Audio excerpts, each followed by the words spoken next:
Tommy Richardson vanished without a trace in the crystal-clear waters of Mexico's Blue Cave, leaving behind only questions and heartbreak. For 7 years, his family believed he had died in a tragic diving accident. Then, an earthquake shifted the limestone, and the truth emerged from the depths, a truth so shocking it would destroy everything they thought they knew about trust, friendship, and the deadly power of hidden jealousy. What you're about to discover will challenge everything you believe about the people closest to you and reveal how far someone will go to protect their darkest secrets. The year was 2016, and Tommy Richardson's life was finally coming together. At 34, this quiet software engineer from Portland, Oregon, had discovered his true passion after years of soul-crushing desk jobs. 6 months earlier, he'd completed his basic scuba certification, but it was a documentary about Mexico's underwater cave systems that changed everything. The mysterious cenotes called to him like nothing ever had before. Tommy wasn't naturally athletic or particularly adventurous. He preferred computer screens to outdoor activities, logic to risk-taking. But something about those flooded limestone cathedrals captured his imagination completely. When he decided to pursue cave diving, his methodical, analytical mind made him an exceptional student. His diving instructors, Mike Sullivan and Sarah Chen, had become his closest friends over the past year. Mike, 31, was a former Navy diver with over a decade of cave exploration experience. He was married to Jennifer, a supportive nurse who rarely joined his underwater adventures but understood his passion for exploration. Sarah, 29, was a marine biology graduate student who combined scientific research with cave diving photography. She was charismatic, intelligent, and had a gift for making everyone around her feel special and important. Under their guidance, Tommy had progressed rapidly from nervous beginner to confident cave diver. But beneath the surface of their friendship, dangerous currents were forming. What Tommy didn't know was that Mike and Sarah's relationship had evolved far beyond professional collaboration. For 8 months, they had been involved in a secret affair that grew more intense and complicated with each passing day. The relationship had begun innocently during a diving trip to Florida's cave systems, but had quickly become something much deeper and more dangerous. Mike was drowning in financial problems that he'd hidden from everyone, including his wife. His diving equipment business was failing, with mounting debts and creditors threatening legal action. Jennifer had no idea that their comfortable lifestyle was funded entirely by credit cards and loans that Mike couldn't repay. "Jennifer doesn't understand why I need to explore these places," Mike had confided to Sarah during one of their secret meetings. "She thinks cave diving is just an expensive hobby, not the passion that drives everything I do." Sarah understood Mike's obsession in ways that Jennifer never could. She shared his need to push boundaries and discover places few humans had ever seen. But their relationship was complicated by more than just Mike's marriage. Sarah's traditional Chinese parents expected her to settle down with a successful professional, not pursue dangerous adventures with married men. The secrecy added an intoxicating element of rebellion to their relationship, but it also created mounting pressure that neither of them knew how to handle. Mike was torn between the stability Jennifer represented and the passion Sarah provided. Sarah struggled with being the other woman while maintaining friendships within their diving community. But their secret was about to face its greatest threat. Tommy had been quietly admiring Sarah for months, though he'd never found the courage to express his feelings directly. He believed Sarah's friendly attention and encouragement indicated mutual romantic interest, and he'd been planning to ask her out once he felt more confident about his diving abilities. What made the situation even more dangerous was Tommy's emotional vulnerability. After years of failed relationships and romantic rejection, he had developed an intense fear of failure that made him overanalyze every interaction with women he found attractive. His therapist had encouraged him to pursue diving as a way to build confidence. "Cave diving will teach you to trust your instincts and overcome fear," Dr. Patterson had told him. "These skills will transfer to other areas of your life, including relationships." Tommy had taken this advice to heart, viewing his diving progress as directly connected to his romantic potential. In his mind, successfully completing increasingly challenging dives would prove to himself and to Sarah that he was worthy of her love and respect. The tragic irony was that Tommy's emotional investment in Sarah had blinded him to the warning signs that might have saved his life. Mike's increasing hostility, the tension between Mike and Sarah during training sessions, and the way conversations stopped when he entered a room were all signals that Tommy missed because he was too focused on his romantic fantasies Tommy had even purchased an engagement ring, spending his entire savings on what he believed would be the perfect symbol of their future together. He planned to propose after their successful completion of the Blue Cave dive, the adventure he saw as the culmination of his transformation from insecure software engineer to confident cave explorer. "This is going to be the most important moment of my life," Tommy wrote in his journal the night before they left for Mexico. "Everything I've worked for is finally going to happen. Sarah and I are going to build an incredible life together." But Mike had discovered Tommy's plans through a casual conversation with a mutual friend, and the news had triggered something dark and violent in his psychology. Mike wasn't just jealous, he was desperate. His entire world was collapsing around him, and Sarah represented his only hope for stability and happiness. In Mike's increasingly unstable mental state, Tommy wasn't just a rival for Sarah's affections. Tommy was a threat to Mike's very survival, and threats needed to be eliminated. "Tommy's getting too confident around you," Mike told Sarah after watching Tommy make her laugh during a training session. "I can see the way he looks at you, and I don't like it." "Tommy's harmless," Sarah replied, though she was beginning to feel uncomfortable with the intensity of Mike's jealousy. "His feelings are just a crush that will fade once he gains more experience." But Mike was convinced that Tommy represented a genuine threat to his relationship with Sarah. The idea that Tommy might actually propose, potentially forcing Sarah to choose between them, became an obsession that consumed his every thought. Mike began planning what he believed was the perfect solution to his problem. The Blue Cave expedition was scheduled for March 18, 2016. Located in the Riviera Maya, about an hour south of Playa del Carmen, the Blue Cave was one of Mexico's most spectacular underwater cave systems. It got its name from the ethereal blue light that filtered through the limestone ceiling, creating an almost supernatural glow in the flooded chambers. For Tommy, this dive represented the culmination of a year of training and preparation.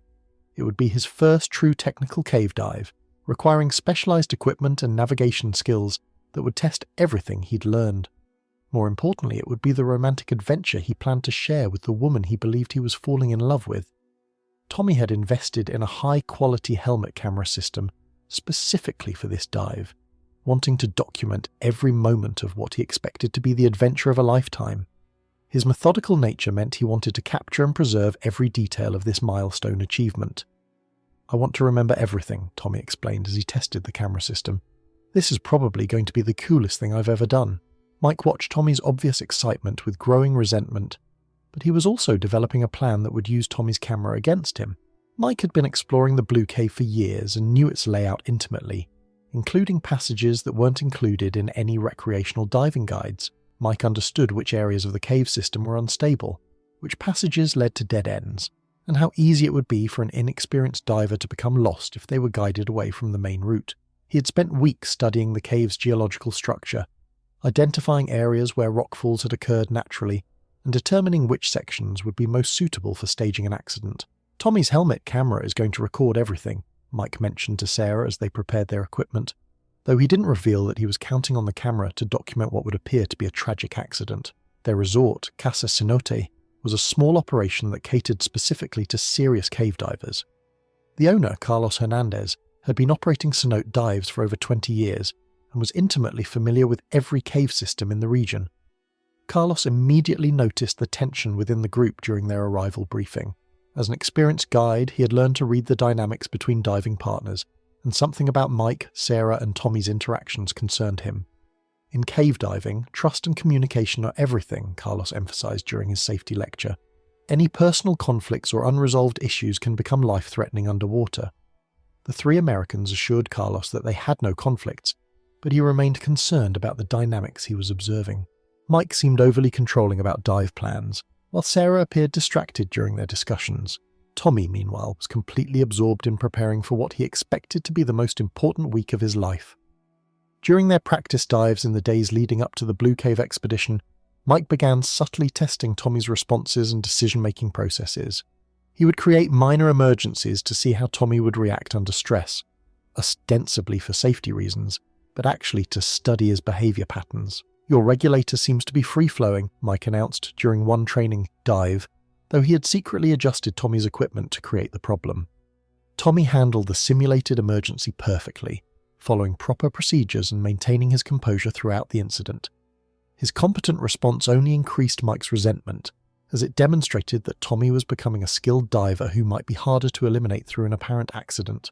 But Mike's plan was more sophisticated than anyone realized. He had been studying not just the cave's geology, but also Tommy's diving patterns, his trust in authority figures, and his determination to please Sarah through successful completion of challenging dives. The night before their Blue Cave expedition, Tommy couldn't sleep due to excitement about his planned proposal. He spent hours practicing what he would say to Sarah and imagining her reaction when he revealed his feelings. Mike was also awake, but his sleeplessness was caused by very different emotions. He was finalizing his plan to eliminate Tommy during their dive, reviewing every detail to ensure that the crime would appear to be nothing more than a tragic accident caused by inexperience and poor judgment. Sarah, struggling with her own insomnia in the adjoining room, had finally decided that she needed to end her affair with Mike and be honest with Tommy about her feelings. The lies and deception were becoming too much to bear, and Mike's escalating jealousy was becoming genuinely frightening. "I can't keep living like this," Sarah wrote in her journal that night. "After we get back from the Blue Cave, I'm going to tell Tommy the truth about my relationship with Mike and make it clear that we can only be friends. Everyone deserves honesty." None of them knew that Mike would never give Sarah the chance to make those confessions, or that Tommy would never live to hear them. The morning of March 18th, 2016 dawned clear and calm. Tommy was quiet during breakfast, focused on the mental preparation that had become his pre-dive ritual. He was also composing what he planned to be a romantic speech to Sarah after they completed the dive successfully. The boat ride to the Blue Cave took about 30 minutes, passing over crystal clear Caribbean water that revealed the white sand bottom 40 feet below. As they approached the dive site, the limestone cliffs of the Yucatan coast rose dramatically from the sea, dotted with dark openings of cenote entrances. Tommy's helmet camera captured their approach to the Blue Cave, recording his excitement and anticipation. He also recorded Mike's final equipment check, not realizing that Mike was making subtle adjustments that would become crucial later. "This is incredible," Tommy breathed, as they entered the sheltered lagoon inside the cave's natural archway. "I can't believe we're actually here." The entry into the Blue Cave was magical. As they descended through the crystal clear water, Tommy's camera captured the moment when the cave's famous blue glow first became visible. Shafts of sunlight penetrated the limestone ceiling at perfect angles, creating an ethereal underwater cathedral that took Tommy's breath away. "This is unbelievable," Tommy's voice recorded on the camera's audio system. "I've never seen anything like this in my life." For the first 28 minutes of the dive, everything proceeded according to their planned route. They swam slowly through the main tunnel, pausing regularly to let Tommy adjust to the cave environment and capture footage of the stunning geological formations. Tommy's confidence grew with each passing minute. The cave environment that had seemed so intimidating during training now felt manageable and beautiful. His buoyancy control was perfect, his air consumption was within normal parameters, and he was successfully capturing incredible footage that he couldn't wait to share with Sarah. At exactly 28 minutes into the dive, they reached a junction where the main tunnel branched in multiple directions. According to their dive plan, they would continue straight through the larger passage toward their destination chamber. This was the moment Mike had been waiting for. "Tommy," Mike's voice recorded clearly on the helmet camera as he turned to face his friend. "I need to show you something incredible. There's a passage over here that leads to a chamber with formations unlike anything you've ever seen." Tommy's camera captured his moment of confusion. "But that's not on our route," he replied, looking toward their planned path. "It's perfectly safe," Mike insisted, and here the story takes its first dark turn. "Sarah and I have been there before. It's just a short detour, and the formations are absolutely spectacular.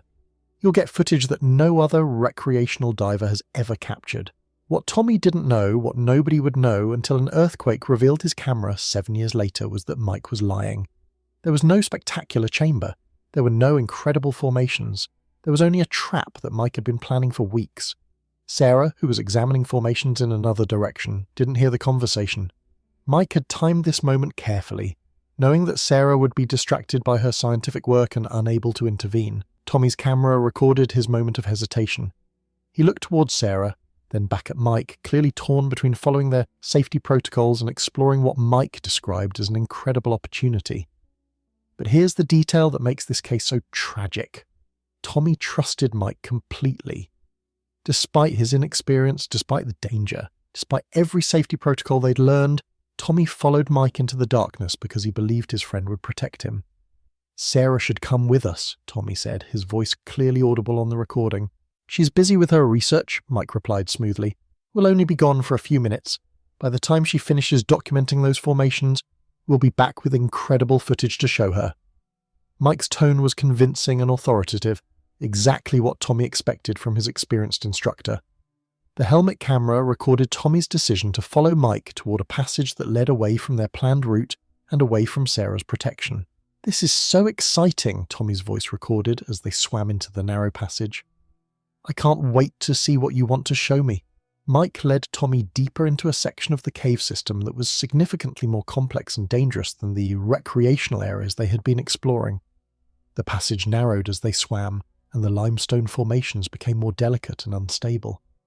"How much further?" Tommy asked, his camera recording his growing concern about how far they were travelling from Sarah and their planned route. "Just around this next turn," Mike replied, but careful analysis of the audio would later reveal that his voice had taken on a different quality, calculated and cold rather than enthusiastic and friendly. They reached a chamber where the passage split into multiple directions, none of which appeared on any recreational diving maps. Mike had brought Tommy to one of the most confusing and dangerous areas of the Blue Cave system, far from any help if something went wrong. "Mike, this doesn't look right," Tommy's voice recorded with obvious anxiety. "We should go back and get Sarah before we explore any further." "Don't worry," Mike said, but his helmet camera recorded him making specific hand signals that directed Tommy toward areas Mike knew led to unstable sections of the cave.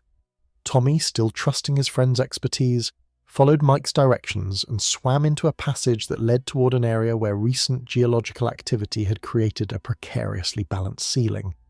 Mike had explored this area before and knew exactly how dangerous it was.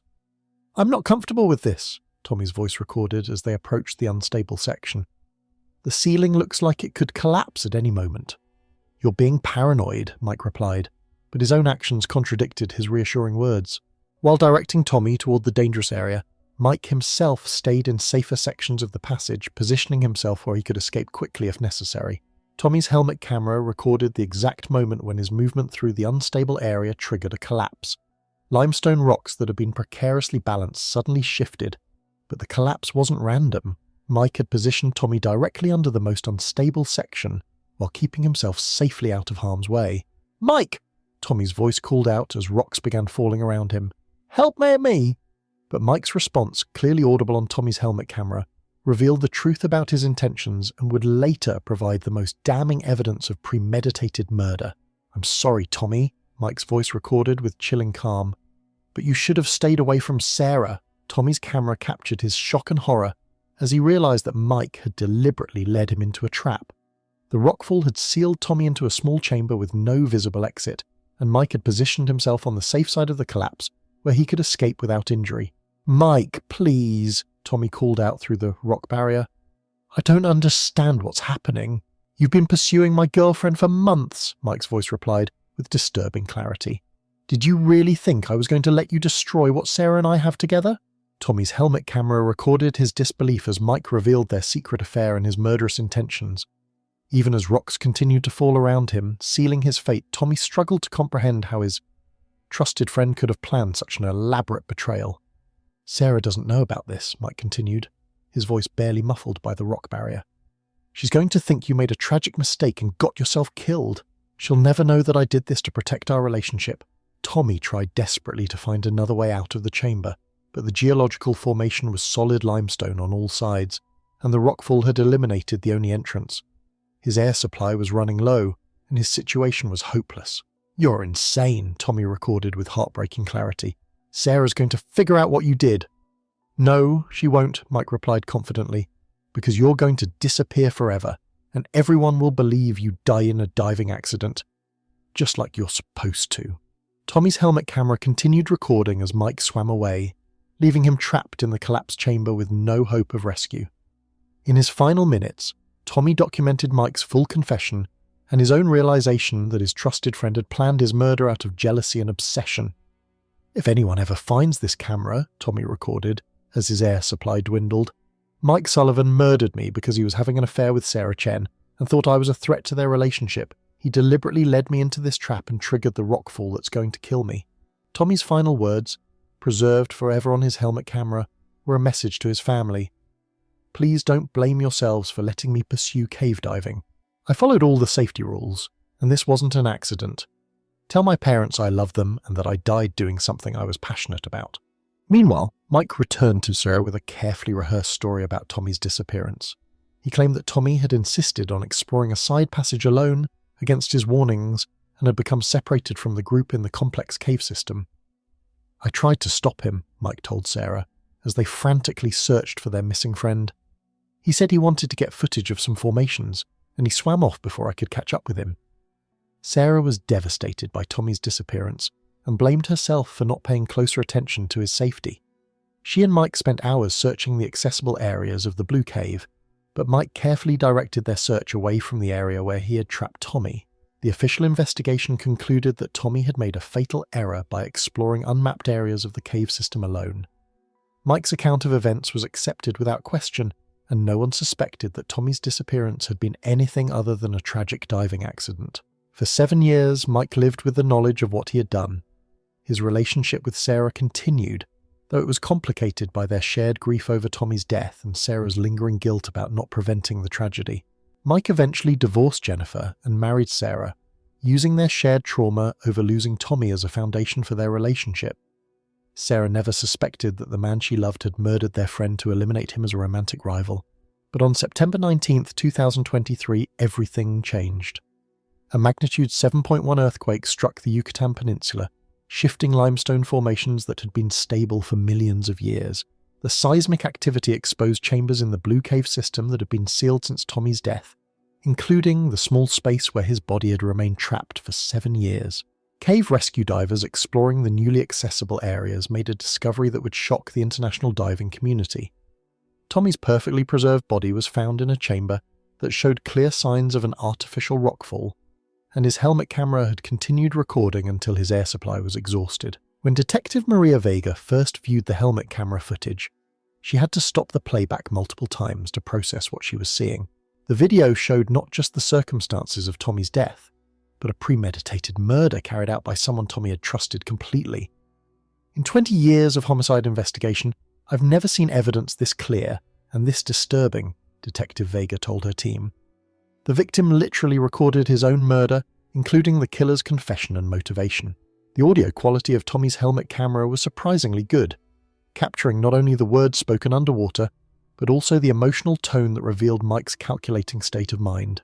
When Mike revealed his plan to Tommy, his voice was calm and devoid of any remorse or emotion. Forensic analysis revealed that Mike had come prepared with small explosive charges that he could have used to trigger the rockfall if Tommy hadn't moved into the correct position naturally. This wasn't a crime of passion, it was a carefully planned execution that had taken months to prepare. When confronted with the evidence from Tommy's helmet camera, Mike initially tried to claim that he had been trying to save Tommy and that the audio had been distorted by the underwater environment.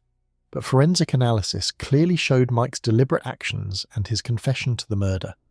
Sarah was devastated to learn that the man she had married was responsible for Tommy's death. The revelation destroyed their marriage and left Sarah struggling with guilt about her role in creating the jealous dynamic that had motivated Mike's crime. "I never encouraged Tommy's romantic interest inappropriately," Sarah told investigators during her extensive interviews. "But I also never directly discouraged it because I didn't want to hurt his feelings. If I had been more honest about the boundaries, maybe Tommy would still be alive." The prosecution presented evidence that Mike had researched multiple cave systems where similar accidents could be staged, suggesting that Tommy might not have been his only intended victim. Mike's computer contained detailed geological surveys and accident reports from diving locations across Mexico and Florida. Mike Sullivan was arrested and charged with first-degree murder. During his trial, prosecutors used Tommy's helmet camera footage to demonstrate the premeditated nature of the crime and Mike's callous willingness to let his friend die to protect his secret affair. Mike Sullivan spent months planning this murder, the prosecutor told the jury. He used his expertise in cave diving to create what he thought would be the perfect crime, counting on Tommy's body never being found and his confession never being heard. The defense argued that Mike had acted in emotional distress, driven by the pressure of his failing marriage and complicated relationship with Sarah. But the methodical nature of his plan and his cold behavior during Tommy's final moments contradicted any claim of temporary emotional disturbance. Mike was convicted of first-degree murder and sentenced to life in prison without the possibility of parole. The judge cited the calculated nature of his crime and his years of deception as factors that warranted the harshest possible sentence. Tommy's family finally had answers about what had happened to their son, though the truth was more disturbing than the accident they had originally believed. His death had been caused not by inexperience or equipment failure, but by the jealousy and betrayal of someone he had trusted with his life.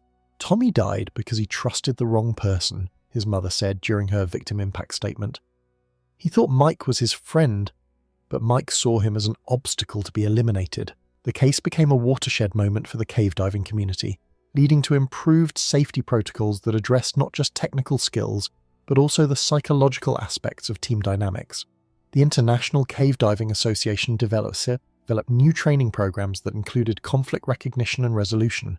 Tommy's family established the Tommy Richardson Cave Diving Safety Foundation, which provides funding for research into diving psychology and team dynamics. The foundation also offers grants for improved emergency communication systems that could help prevent similar tragedies. Sarah eventually returned to her research work, though she struggled with survivor guilt and the knowledge that her affair had created the circumstances that led to Tommy's murder. She became an advocate for better communication and transparency in the diving community. We need to be honest about the fact that diving brings people together in intense emotional situations, Sarah explained during safety presentations. Instructors have a responsibility to monitor team dynamics and address potential conflicts before they become dangerous. The Blue Cave eventually reopened with enhanced safety measures and strict guidelines about dive team supervision. The Mexican government implemented new regulations requiring background checks for diving instructors and detailed documentation of all cave diving activities. Tommy's helmet camera footage became a teaching tool for law enforcement agencies studying digital evidence analysis and for the diving community learning about the importance of psychological safety alongside technical competence.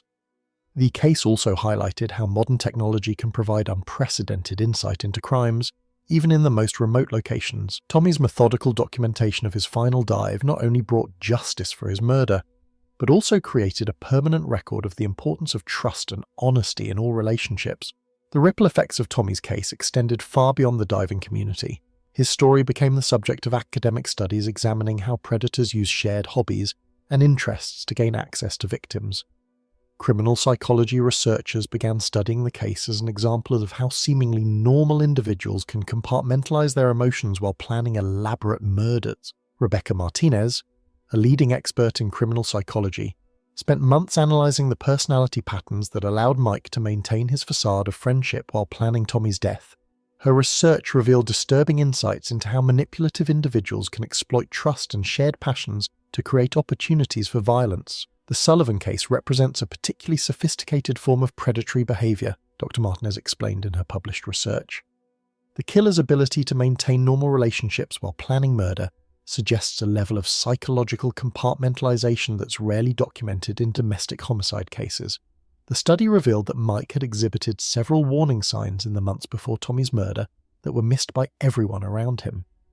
His increasing need to control social situations, his obsessive monitoring of Tommy's interactions with Sarah, and his subtle attempts to isolate Tommy from other diving partners were all classic patterns of predatory behavior. But perhaps most chilling was the discovery that Mike had been searching other cave diving locations where similar accidents could be staged. Computer forensic specialists found detailed geological surveys of caves in Florida, Belize, and the Bahamas in Mike's personal files, suggesting that he had been developing a broader plan for eliminating perceived threats to his relationship with Sarah. The defendant had clearly identified cave diving as the perfect cover for murder, the forensic computer specialist testified during Mike's trial. The remote locations, the inherent dangers of the activity, and the difficulty of recovering evidence from underwater crime scenes made cave systems ideal for staging accidental deaths. The investigation revealed that Mike had been corresponding with cave diving operators in multiple countries, asking detailed questions about safety protocols, emergency procedures, and the frequency of accidents in various cave systems. This research had given him extensive knowledge about how diving deaths were typically investigated and what evidence investigators would expect to find. Even more disturbing was the discovery that Mike had been secretly photographing and documenting the diving habits of several male divers who had shown interest in Sarah during their training sessions. Tommy wasn't his only potential target. He was simply the most immediate threat to Mike's relationship with Sarah. The psychological profile that emerged from the investigation painted a picture of a man whose entire sense of identity and self-worth had become tied to his secret relationship with Sarah. When that relationship was threatened, Mike's response wasn't just jealousy, it was a desperate attempt to preserve what he saw as his only source of meaning and stability in life. The defendant's financial problems, marital issues, and business failures had left him emotionally dependent on his affair with Sarah Chen, the prosecution's psychological expert testified. In his distorted thinking, eliminating Tommy Richardson wasn't murder, it was survival. The case also revealed the profound impact that Mike's crime had on the broader diving community. Cave diving instructors around the world began implementing new psychological screening procedures for advanced training programs, recognizing that technical skills weren't enough to ensure safety if team members had unresolved emotional conflicts. The International Association of Cave Diving Instructors developed new certification requirements that included mandatory psychological evaluations and conflict resolution training. The goal was to identify potential problems before they could manifest in life-threatening situations underwater. The Richardson case taught us that we need to look beyond technical competence when evaluating diving teams, explained Dr. Michael Torres, the association's safety director. Interpersonal dynamics can be just as dangerous as equipment failures or environmental hazards. The new training protocols included specific modules on recognizing signs of obsessive behavior, controlling personalities, and unhealthy romantic dynamics within diving groups. Instructors were trained to watch for warning signs like excessive jealousy, attempts to isolate team members, and inappropriate possessiveness during training exercises. But the changes went beyond just the diving community. Tommy's case became a teaching tool for law enforcement agencies studying digital evidence preservation and analysis. The fact that his helmet camera had survived underwater for 7 years and provided such clear documentation of his murder established new precedents for how action camera footage could be used in criminal investigations. FBI forensic specialists began developing new protocols for extracting and analyzing underwater digital evidence. Recognizing that adventure sports cameras could provide unprecedented insight into crimes committed in remote locations, Tommy's case became the foundation for training programs that taught investigators how to handle waterproof digital devices and preserve their evidentiary value. The technological legacy of Tommy's case extended beyond law enforcement to the diving equipment industry itself. Manufacturers began developing improved recording systems specifically designed to preserve evidence in extreme conditions, with features like automatic backup storage and enhanced audio quality that could capture clear conversations underwater.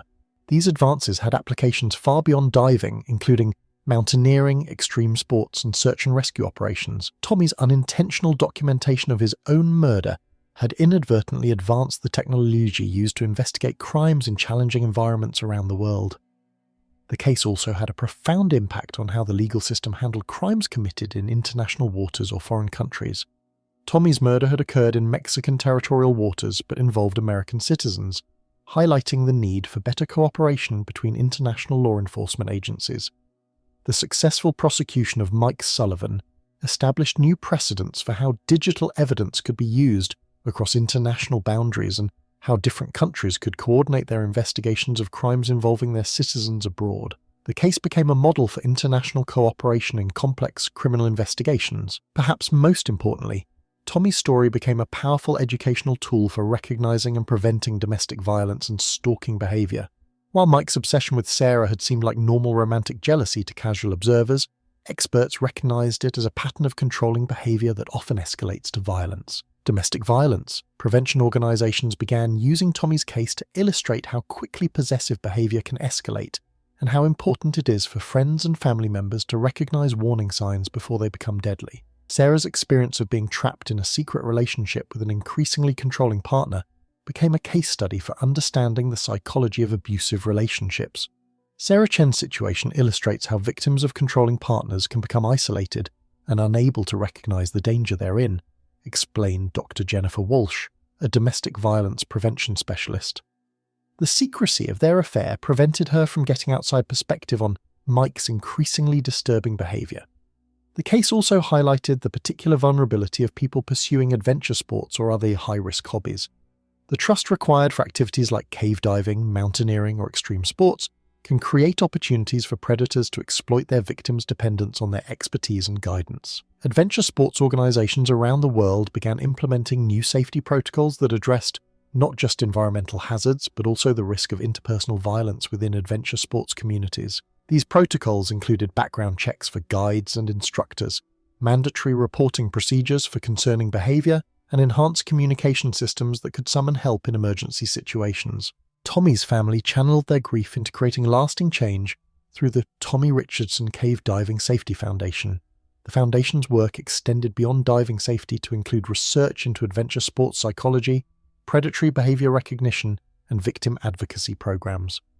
The foundation funded groundbreaking research into how shared high-risk activities can create psychological bonds that predators exploit to gain access to victims.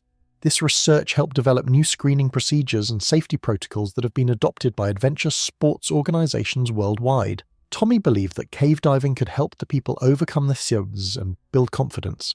His father said during the foundation's annual memorial dive, "We want to honor his memory by ensuring that adventure sports remain safe spaces for people to challenge themselves and grow, not opportunities for predators to exploit trust and vulnerability." The foundation also provided funding for improved emergency communication systems in remote diving locations, scholarship programs for underprivileged young people interested in diving, and ongoing research into the psychological aspects of team dynamics in high-risk environments. For 7 years, everyone believed Tommy Richardson had died in a tragic diving accident. The earthquake that exposed his helmet camera revealed a truth more shocking than anyone could have imagined. His trusted friend had betrayed him in the most devastating way possible to protect a secret relationship. Tommy's story serves as a powerful reminder that betrayal can come from the people we trust most, and that jealousy and obsession can drive seemingly normal people to commit unspeakable acts. His camera footage not only brought justice for his disappearance, but also transformed how communities approach safety, trust, and the recognition of dangerous behavior patterns.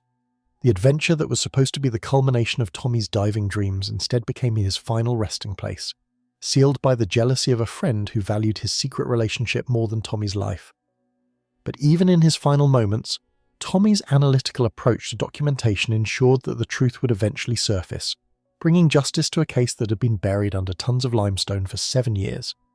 This case stands as one of the most shocking examples of how hidden relationships and unspoken jealousies can lead to devastating consequences. Tommy Richardson trusted the wrong person with his life, but his story has helped countless others understand the importance of recognizing warning signs and speaking up when something doesn't feel right. The Blue Cave mystery reminds us that the truth has a way of surfacing, no matter how deeply it's buried, and that justice can emerge from the most unlikely places, even from the depths of an underwater cave system that kept its secrets for 7 long years. Tommy's legacy lives on through the safety improvements, research advances, and educational programs that have emerged from his tragedy, ensuring that his death was not in vain and that others can learn from the warning signs that went unrecognized in his case.